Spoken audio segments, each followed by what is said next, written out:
Welcome back to Sunrise Daily World. So many election petition tribunal cases being handed down and many more expected as the days go by. But we had Oyo, we've got Plateau, we've got several others. But today we start with Ogun. And we're joined by Segun Shomi, who is the Deputy DG, PDP campaign in Ogun State. Thank you for coming on this morning. Good morning. Good morning. Well, that of Ogun, wherein the court did rule that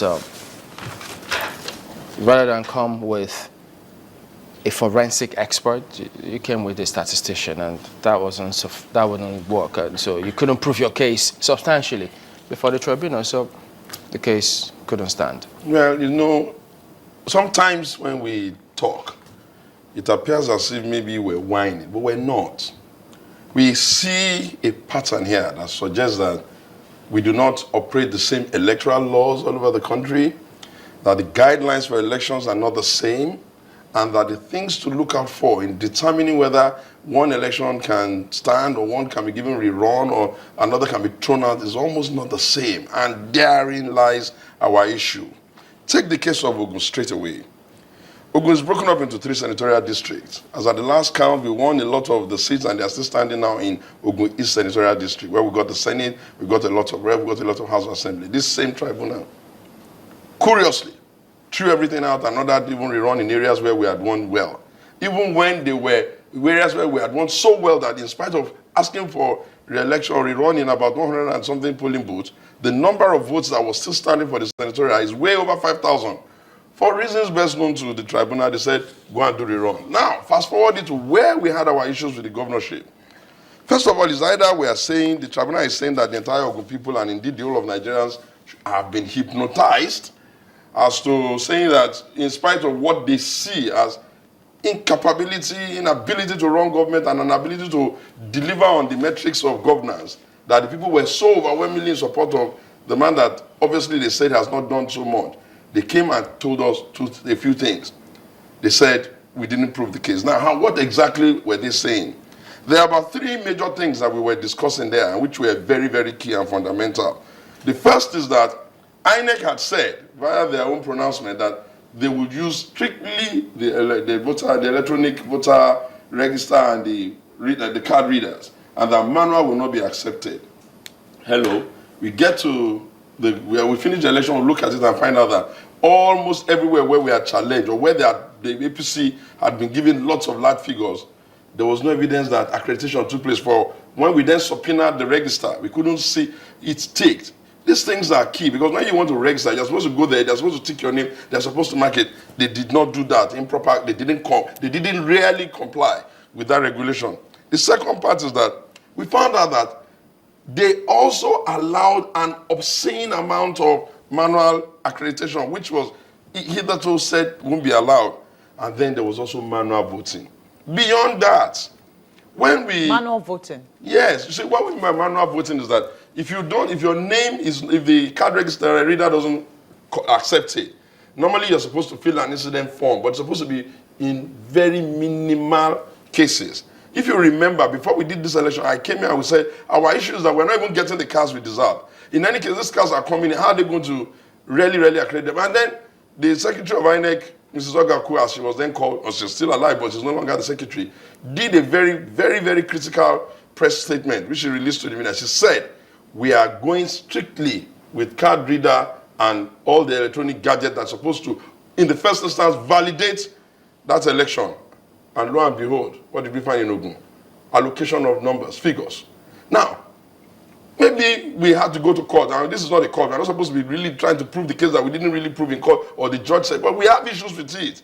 We have issues because we now find out that the same rules that was applied in Rivers to tell us to go and redo election, the same rules that was applied in Akwa Ibom and all of the places where they are saying we should go and do election, where we won, that same rule suddenly cannot protect us in Ogun. But it's a different judgment. When they were explaining the judgment, let me read some part of it to you. Yes, read. We understand that Mr. Lucy explained that you tendered exhibits, and so the reason why they couldn't rely on most of the exhibits tendered was because the petitioner, you were bringing documents without logical arguments and genuine evidences, and they said, look, when the Leonard or a very, very distinguished judge decides to write judgment, he's going to have to loop it with some argument that at least to his own thinking may look valid, but that's not the point. The point is very simple. Section 140 of the electoral, I have to bring it so I can read it to you. It says, and I read, subject to subsection 2 of this section, if the tribunal or the court, as the case may be, determines that the candidate who was returned as elected was not validly elected on any ground, they can annul. What were the grounds that we were now claiming? We were saying, in the first instance, compliance was key. Once they were not complying with the critical things that they had called electoral laws, the guidelines of INEC, the pronouncements, and all of the things that either told the political parties were supposed to be guided by, then you cannot just go and allocate. And in any case, you see that those areas where we had won the Senate, we had won a lot of the House of Reps, we had won a lot of House of Assemblies in a particular section. Even in those strongholds, they relied on whatever reasons they want to rely on to tell us that we should go and redo all of those elections there. And the same set of elections, they come to us now and tell us, and you know the thing, one must be careful not to start to say that judges are partial and that, but there are things to make us very uncomfortable. One of them is this. When the tribunal was going on, we suddenly noticed the man who is going to benefit from whatever the tribunal is able to be manipulated to say, junketing all over the place with the immediate president, invariably trying to use body language to intimidate people. And with the new revelations we are seeing from the former chairman of the tribunal in Rivers, that is now saying that they pressured him and pressured her or whatever until she left, we can tell how the voice of Esau and the hands of Jacob can now begin to be seen here. Because we then ask ourselves, did we run on different electoral laws? Did we run on different guidelines all over the country? One of the reasons why we are not having each state doing their own election for national is so that we can have consistency. And incidentally, well, we believe that there's been a miscarriage of justice in this case. We believe that travesty of justice has taken place here because you are asking us to have a different standard of proving that we won in the areas where we won, and yet you are asking our opponent to go and get away with technical conversations where we have serious issues. Why didn't they order reruns in those areas? They couldn't dare because they know that if you test the popularity now, if they dare mistakenly say go and do rerun in those situations in Ogun Central, that government must be out of the place. And when he prized himself as the best friend of the present president, running with him everywhere instead of sitting there in Ogun State taking photographs, why wouldn't the tribunal? And on top of that, there's something that I'll tell you. On top of that, where you're reading judgments, you Leonard Council, you're the chairman, you're reading judgment, and yet you're congratulating the council to the opposition or to the president or to the ruling party, you're congratulating him on being nominated as commissioner. Where's that coming from? You begin to make us feel uncomfortable. This was still the same tribunal that could not protect us when the friends and the supporters of the ruling party came in there and started beating people, macheting people, and just making people's life uncomfortable. Now, why are we talking? No, we know what is available to us. So are you saying that? We can go to the Court of Appeal. Obviously, we'll take a decision on that. We'll get to that. But our issue is this. Everybody must be on guard in a democracy that we do not, under our own hypnotism, get dragged into a dictatorship. That's our issue. If you're saying that, you know, the governor is going about his business and you kind of find issues with the way and manner with which he's going about it, but then isn't this about what you tender before the tribunal? Because in part of the ruling, the tribunal says you, the petitioner, relied largely on written evidence and not oral evidence, and citing a lot of cases. That is the they're explaining what went wrong and how it went wrong for you. Chairman, let me tell you something, my dear brother.